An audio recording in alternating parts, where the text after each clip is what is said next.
시편 119편 57절부터 64절까지입니다.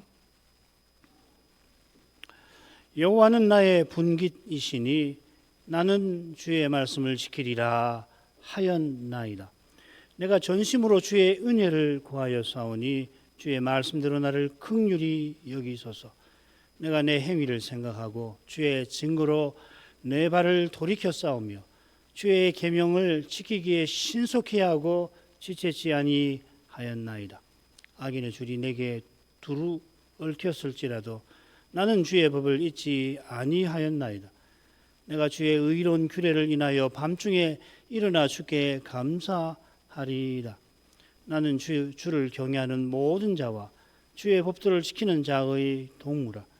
여호와여, 주의 인자하심이 땅에 충만하였사오니 주의 율례로 나를 가르치소서. 여기까지입니다.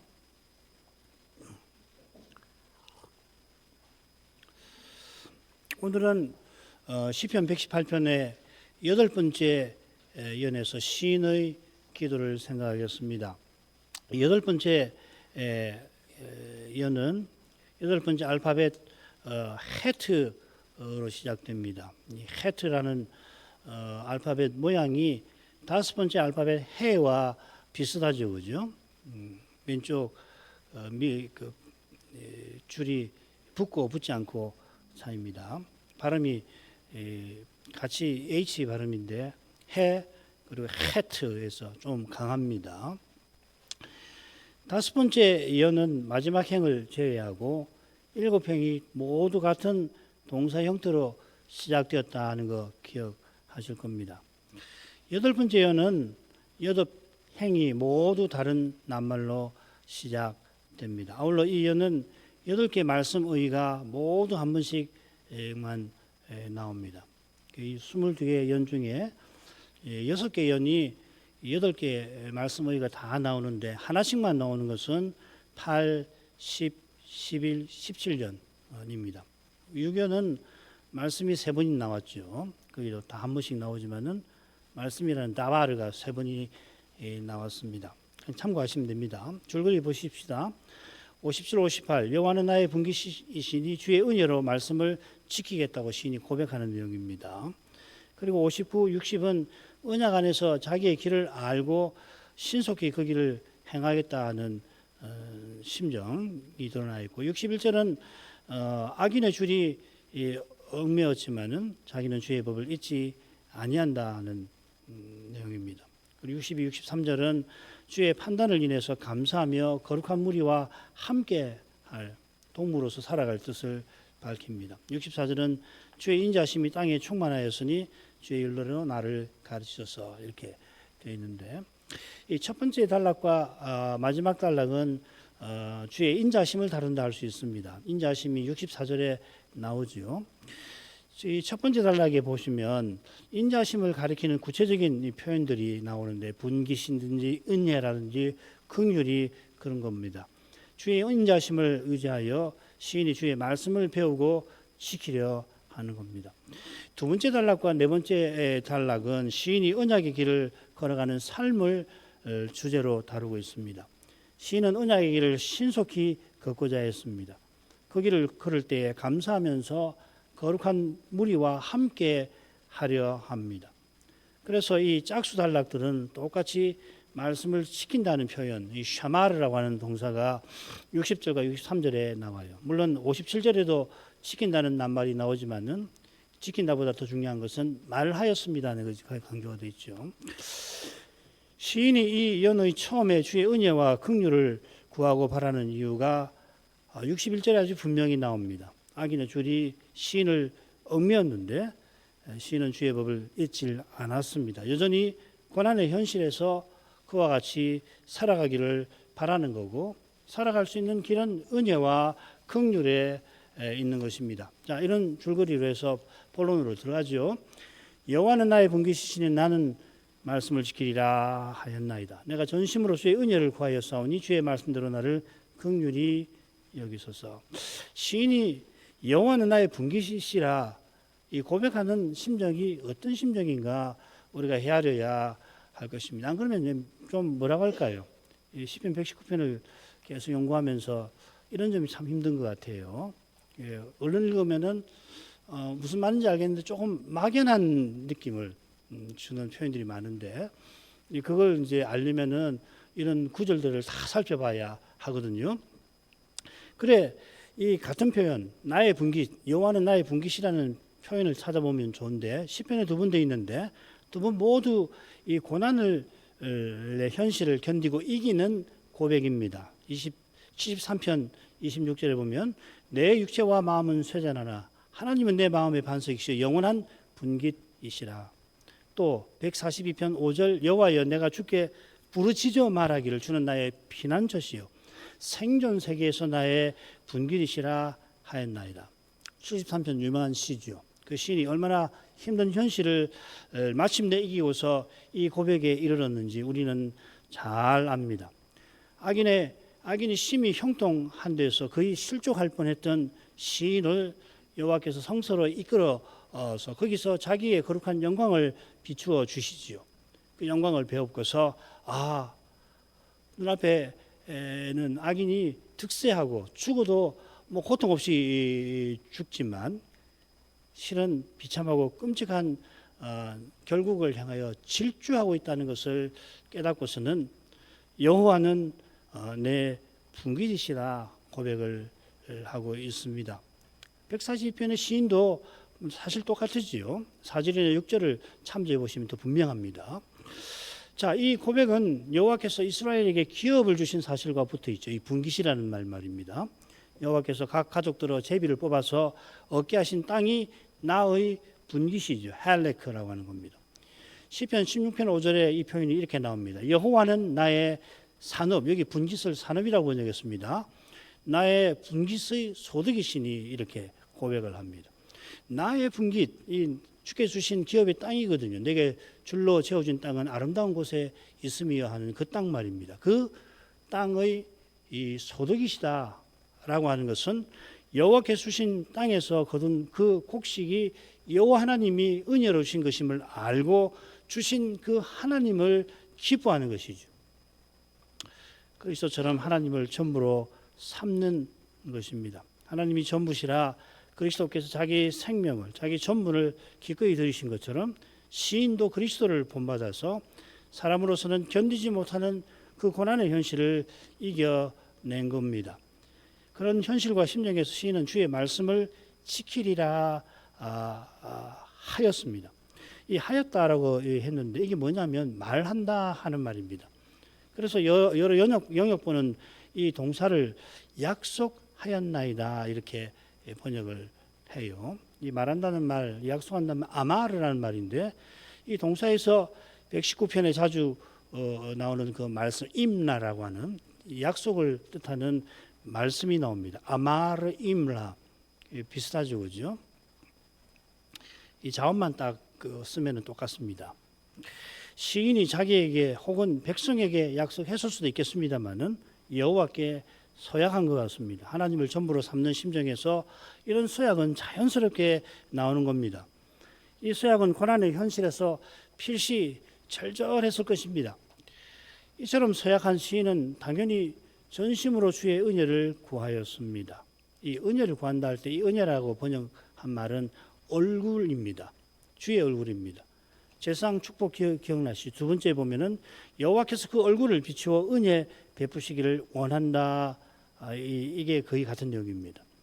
이 두 번째 축복, 이 제사장의 축복이 셋인데 두 번째 축복은 이 시인의 역사적 현실과 딱 붙어 있습니다. 이스라엘의 죄로 여호와께서 그 얼굴을 감추셨는데 마침내 그 얼굴을 비추어 용서하고 돌이켜 주시기를 비는 것이 둘째 축복의 내용이죠. 우리가 지난번 민수기 할 때 공부를 했고요. 다니엘서나 시편 119편에서 그 용례를 찾을 수 있습니다. 지금 이 시인이 당면한 현실이기도 하죠. 이는 주의 말씀대로 나를 긍휼히 여기소서 하는 시인의 간과도 잘 어울립니다. 긍휼이 필요한 현실이죠. 여기 보면 주의 말씀이 임라입니다. 57절에 말하였다는 동사에서 나온 바로 그 명사고요.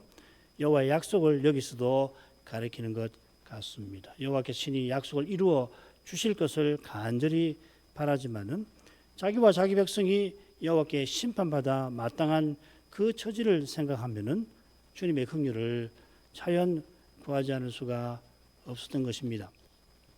둘째 부분으로 가죠. 내가 내 행위를 생각하고 주의 증거로 내 발을 돌이켜 싸우며 주의 증거 계명을 지키기에 신속해 하고 지체치 아니하였나이다.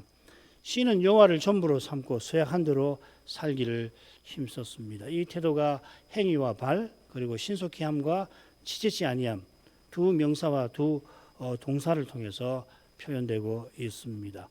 59절의 이 행위는 119편에서 길이나 도라고도 새겨져 있죠. 그죠? 어떤 게 정한 잘 모르겠어. 어떤 데는 행위가 맞는 것 같기도 하고 차라리 길이나 도라고 새기는 것이 더 낫지도 않을까 하는 생각도 드는데 여기 이제 내 길들입니다. 이어 내 발이 나오니까 내 행위보다 내 길이 나을 것도 같습니다.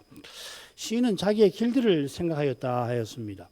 비슷한 표현이 잠언의 유명한 말씀에 나옵니다. 16편 8절 사람이 마음으로 자기의 길을 계획하였을지라도 그 걸음을 인도하시는 이는 여호와시니라. 어려운 현실 이 61절이죠. 그 악인의 올무가 나오는데 라고 표현된 이 어려운 현실에서 시인은 마음을 쏟아서 걸어가야 할 길들을 생각해냈다 하는 겁니다. 지금 시인이 자기 목숨 하나 건사하려 하는 게 아닌 걸 우리는 다 알고 있습니다. 그런 사람은 자기 목숨 하나 건사하려고 사는 사람은 이런 시를 쓰지도 못하고 더욱이 주의 계시를 받지도 전하지도 못할 겁니다. 악인의 올무들이라고 되어 있습니다. 악인의 올무가 한둘이 아니듯이 죄의 권세도 현실을 지독하게 복잡하게 만듭니다. 단순하지를 않습니다. 죄가 작용하면은 얼마나 복잡한지 헤아릴 길이 없습니다. 이 점을 골똘히 생각을 했다가 이내 자기도 모르게 생각이 다른 것에 빠져 있는 것을 우리는 종종 경험합니다. 시인도 우리 같이 연약한 인생이라 자연히 그리 했던 것입니다. 시인이 길들을 모색하고 있을 때 성신께서 시인에게 거룩한 가마를 주셨습니다. 주의 증거로 내 발을 돌이켜 싸우며 주의 언약의 말씀으로 향하는 바로 거기서 시인은 참된 해답을 발견한 것입니다. 이것은 여호와께서 자기 길을 친히 인도해 주실 것을 믿고 바란 것입니다. 생각을 많이 하고 말씀을 쫓아서 이 생각도 해보고 저 생각도 해봅니다만은 결론은 뭐냐면 하나님께 맡기고 그 인도를 구하는 거라 이 말이죠. 주께서 말씀으로 주의 교회와 신자를 인도하시는 겁니다. 이는 그리스도께서 성신으로 자기 양무리를 이끄시는 그 방식이죠. 그처럼 주의 증거로 시인이 발을 돌이켰다는 것은 자기의 생각을 접어버리고 언약의 하나님을 의지했다 하는 것입니다. 하나님이 언약하신 하나님이 언약을 친히 이루실 것을 믿고 의지하는 것입니다. 바라고 의지한 만큼 시인은 말씀 지키기에 신속해야 하고 지체치 아니하였습니다. 소위 자고 우면치 아니한 겁니다. 눈앞에 현실을 돌아보고 사람 얼굴을 곁눈질하는 일을 아니했다 하는 것입니다. 하나님만 바라보며 그 말씀만 붙든 것입니다. 이것이 시인이 말하는 신속한 순종입니다. 사람이 뭘 이루려고 하는 이 육신적 태도를 부인해야만 그리스도처럼 참된 순종에 이릅니다. 늘 부인하는 일이 쉽지 아니할 뿐만 아니라 사람은 고달프니까요. 부인하는 것이 고달프고 꼭 그렇게까지 생각을 해야 해? 꼭 그렇게까지 해야만 해? 당장 어떻게 해보면 될 것 같은 생각이 팍팍 떠오르거든요. 문제가 있을 때 이렇게 하면 되겠구나 하는 그 요령도 있고 살아온 경험도 있고 그러니까 이렇게 하면 딱 될 것 같은데 그게 이제 말하자면 하나님 말씀을 쫓아서 한 것이 아닌데도 당장에 어려우니까 그렇게 되기 쉽잖아요. 그러니까 항상 부인하는 거 그러니까 늘 부인해야 되나 그런 생각이 들지만은 시인처럼 먼저 주의 증거로 돌이키지 않고서는 신속한 순종이 없습니다. 돌이키면 언제 전진하느냐. 그렇게 늘 그렇게 죄 이야기하고 회개 이야기하고 그렇게 해서 무슨 전진이 있느냐 그렇게 말하는 분들이 있는데 그런 법은 없습니다. 그게 가장 후퇴하는 것이 될 수가 있는 거죠. 그 다음 61절로 갑니다. 악인의 줄이 내게 두루 얽혔을지라도 나는 주의 법을 잊지 아니하였나이다. 시인이 신속하고 지치지 않고 계명을 지키려 했던 심정이 얼마나 절절했는지 그가 처한 현실을 통해서 잘 드러납니다. 악인의 줄이 뭔지 알기 위해서 이 시편 119편에서 악인이 어떻게 등장하는가를 보면 됩니다. 95절 보면 악인이 나를 멸하려고 엿보으나 나는 주의 증거를 생각하겠나이다. 110절 악인이 나를 헤아리고 올무를 놓아싸우나 나는 주의 법도에 떠나지 아니하였나이다. 거의 다 같으지요. 악인이 시인을 멸하려고 기회를 엿보고 사냥꾼처럼 올무를 놓았습니다. 얼마나 지독하게 해코지하는지 내게 두루 얽혔다 하는 표현에서 엿볼 수 있습니다. 악인들이 시인이 빠져나오지 못하게 하려고 사방에서 단단한 줄들로 그를 메어놨다 하는 말입니다.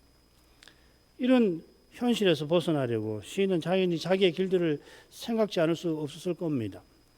이 악인은 주의 율법을 버린 자들입니다. 주의 율법을 버렸다는 건 율법에 속한 자라 하는 걸 암시하죠. 율법을 버린 것은 사람의 욕심을 이루려고 사람의 꾀로 행하는 것을 보여주는 것입니다. 자기 욕심을 이루려 할 때 말씀대로 행하고 말씀을 전하는 시인은 눈에 가시입니다.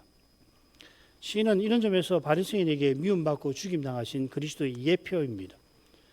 사실 그리스도께서 장차 십자가를 지시는 까닭에 우리같이 연약한 시인이 고난을 기꺼이 받을 수 있었던 겁니다.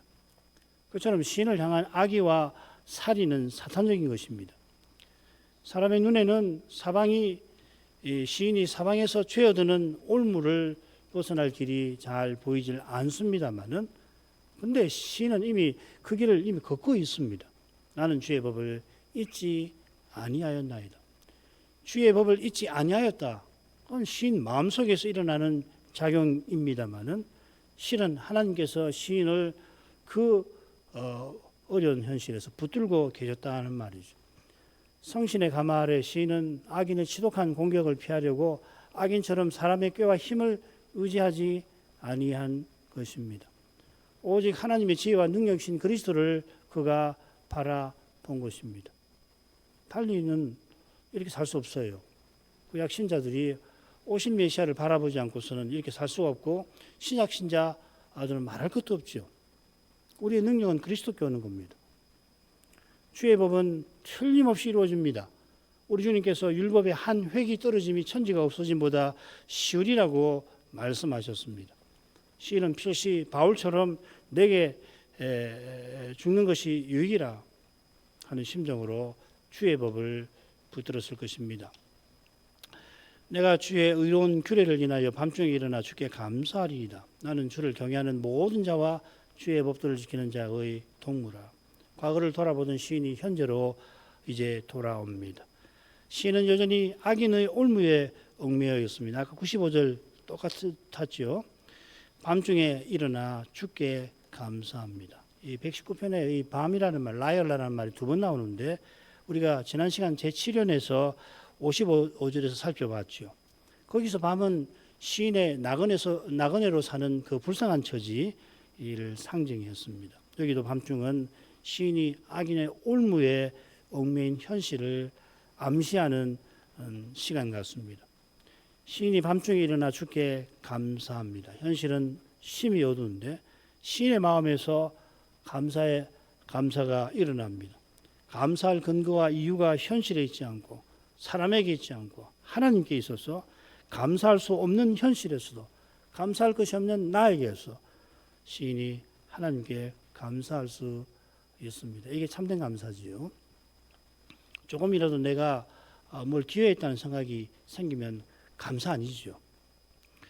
우리가 바라던 그것이 우리 손에 있을 그때에야 우리는 비로소 감사하기 쉽습니다만은 지금 내 손이 비어 있어도 그 손이 하늘을 향한다면은 그 자체가 그 빈손으로 하나님의 이름을 부른다면은 그게 바로 감사할 이유입니다. 하나님을 이로써 가까이 하는 것보다 감사할 것이 없을 뿐만 아니라 참된 감사는 바로 거기 있는 겁니다. 감사는 하나님께 나아감이죠. 회개는 돌이켜 나아감이고 감사는 하나님께 더욱 나아감, 이렇게 표현할 수가 있을 겁니다. 그게 아니면 감사는 잠시 즐거워하는 것뿐이잖아요. 온갖 좋은 것이 내 손에 가득할지라도 내 손에 다 담아서 주께 드리는 일이 없다면 실로 불행합니다. 여기 손에 담는다는 표현이 굉장히 재미있습니다. 이게 제상으로 임명한다 할 때 이 표현이거든요. 손에 담아서 드린다. 그게 이제 화목제 뭡니까? 요제의 의미 아닙니까? 그게 손에 담는다는 이야기거든요. 담아서 드리는 거거든요. 다 주님이 주셨고 주님의 것입니다. 주님께서 주신 그 뜻에 이 모든 것이 쓰이게 해주십시오. 그렇게 헌성하는 일이 없다면 그게 아마 밑에 나올는지 모르겠는데 불행하죠. 부자가 지옥에서 아브라함을 부를 때 아브라함이 그에게 네가 살았을 때에 네 좋은 것을 받았다 하였습니다. 하나님이 주신 선한 것에서 선하신 하나님의 선하심에 감사하지 않고서 바리새인처럼 자기 영광을 구하는 자는 그리스도와 같아지는 영광에 결코 이르지 못하는 겁니다. 장차 그리스도와 같아지는 이는 시인처럼 심히 역경 가운데 있더라도 말씀 안에서 감사의 심정을 품게 하시는 겁니다. 이 감사의 심정은 단연 주를 향하는 것입니다. 감사는 주를 향함, 그게 본질입니다. 시인이 밤중에 일어나 감사하는 이유가 주의 의로운 규례에 있습니다. 시인이 밤에 주의 이름을 기억했죠. 그게 주의 옛 규례를 기억했던 것과 붙어 있지 않습니까? 그 기억이란 말이 3번 나왔는데 2번 이제 시인이 기억하는 건데 밤중에 주의 이름을 기억했는데 옛 규례를 기억한 것과 붙어 있습니다. 그처럼 지금 시인이 밤중에 일어나 감사하는 이유도 주께서 의로운 심판장이신데 있습니다. 여기도 52절도 처럼 규례보다 판단이 저는 낫다고 생각합니다. 미슈파타는 말입니다. 옛 규례는 우리에게 장차의 심판을 가리키는 겁니다. 무슨 말이냐? 성경에 기록된 하나님의 심판은 일제히 장차에 있을 심판을 가리킨다 하는 겁니다. 시인이 밤중에 감사한 이유가 옛 심판에 하나님이 옛적에 하신 일이 있는지 장차 하실 심판이 있는지 저는 잘 모르겠습니다만은 주께서 옛적에 심판하셨거나 장차 하실 때 주의 말씀을 조차 하시는 것만은 분명히 우리가 압니다. 요컨대 시인의 감사는 성신께서 주의 말씀을 깨닫게 하신 데 있는 겁니다. 어떤 현실에 처하더라도 주께서 말씀을 주신다면은 그보다 감사할 일은 없는 것입니다. 말씀을 안 주시면은 망하는 거 아닙니까? 밤중에 감사하는 시인은 현실과 역사의 어둠을 뚫고 전진하는 거룩한 무리를 봅니다. 주를 경외하는 모든 자와 주의 법도를 지키는 자들, 주를 경외하는 것이 주의 법도를 지키는 것과 더불어 거룩한 무리라고 하는 동전의 양면인데 각각 성실과 인애와 좀 더 붙어 있는 것 같습니다. 경외하는 것은 성실과 법도를 지키는 것은 인애와 붙어 있는 것 같습니다. 하나님께 신실한 자들은 하나님의 긍휼을 구하는 자들입니다. 그리스도께서 역사의 시초에서 마지막 날까지 이 거룩한 무리를 불러 모으시고 인도하십니다. 시인은 마치 홀로 악인의 줄에 얽매여 있고 밤중에 홀로 일어나 있는 것 같습니다만 그리스도 안에서 고난받는 이와 함께 합니다. 고난받는 때만큼 외로운 때가 없습니다만은 그러나 그 고난을 통해서 서로 동무가 됩니다. 시인이 거룩한 무리의 동무, 하베르란 말인데요. 고백해요. 이 전도서에 보면 이 말이 아주 중요하게 등장합니다. 두 사람이 한 사람보다 낫다 하면서 저희가 넘어지면 하나가 그 동무를 붙들어 일으킨다 교훈합니다. 우리 예전에 이 말씀 배웠잖아요. 고난의 순간은 철저히 고독한 순간입니다만 그 고난이 모두의 영원한 영광을 이루어냅니다. 홀로 고난받는 그 순간에 주 안에서 함께하는 거룩한 무리를 꼭 기억할 것입니다. 나는 혼자가 아니다. 그런 무리를 만드시고 이끄시는 그리스도의 고난을 기억하는 것입니다. 마지막으로 가죠. 여호와여 주의 인자하심이 땅에 충만하여 싸우니 주의 율례로 나를 가르치소서. 시인의 마음이 거룩한 무리로 향할 때 시인은 주의 인자하심이 땅에 충만한 것을 맛봅니다. 깨닫습니다. 주의 인자하심이 땅에 충만하다는 것은 주께서 주를 경외하는 자들과 주의 법도를 지키는 자들을 일으키신 것과 딱 붙어 있습니다. 이 거룩한 무리 가운데에서 하나님의 사랑이 가득 드러납니다. 그리스도께서 자기 안에서 하나의 새로운 사람을 세우시는 거기에 하나님 사랑이 충만합니다. 우리 모두가 그리스도와 같아지게 하실 그때에 그 사랑이 새하늘과 새 땅을 충만히 채울 것입니다. 이 거룩한 사회로서 머리이신 그리스도를 본받고 그 사명에 쓰임받는 길이 주의 율례에 있습니다. 그리스도의 말씀을 전하고 받는 거기에 거룩한 교회가 있고 교회가 거룩한 길을 걸어가야 할 거룩한 길이 강단에서 베푸시는 말씀에서 열립니다. 시인이 선지자인데 주의 율례를 내게 가르치소서 합니다. 선지자니까 율례를 줄줄 외울 뿐만 아니라 항상 이 율례를 가르쳐 왔겠습니다마는 선지자는 더욱 성신을 의지합니다. 여기 말씀을 참으로 깨닫고 받드는 길이 있습니다. 성신을 의지하는 길밖에 달리 길이 없습니다. 기도하겠습니다. 거룩하신 아버지, 구약 시인이 악인의 줄이 사방에서 자기를 얽매어 자기를 죽이려 하던 그때에 주의 인자심을 기억하고 인자신 여호와를 자기의 분깃고 자기 전부로 삼고서 거룩한 무리와 함께 주의 말씀의 길을 힘써 달려가려 하였습니다. 이러한 일이 지금 이곳에서 믿음의 눈이 발견하는 신비에 속할 것입니다. 악인의 줄들이 사방에서 옥죄다 할 만큼 죄와 죽음의 현실이 연약한 인생으로서는 감내하기 벅찹니다. 주님이 주님의 양무리를 역사의 길에서 인도하시는 그 걸음이 얼마나 장엄한지 모르지는 아니하오나 눈앞의 현실에서는 그걸 보기가 지극히 힘든 탓에 인생은 연약하여 그 현실에 그만 주저앉기가 쉽습니다. 이 시대가 과연 그렇게 되기 참으로 쉬운 시대임을 저희가 압니다. 참된 믿음의 길이 어디로 향하는지 알기란 너무도 힘듭니다. 자비하신 아버지, 주의 크신 영광을 이런 저에게 늘 비추어 주셔서 시인처럼 시대의 어둠을 뚫고 나갈 수 있게 해주시기를 간절히 빕니다. 친히 우리의 구원, 우리의 소망이심을 나타내 주시옵소서. 예수님 이름으로 기도합니다. 아멘.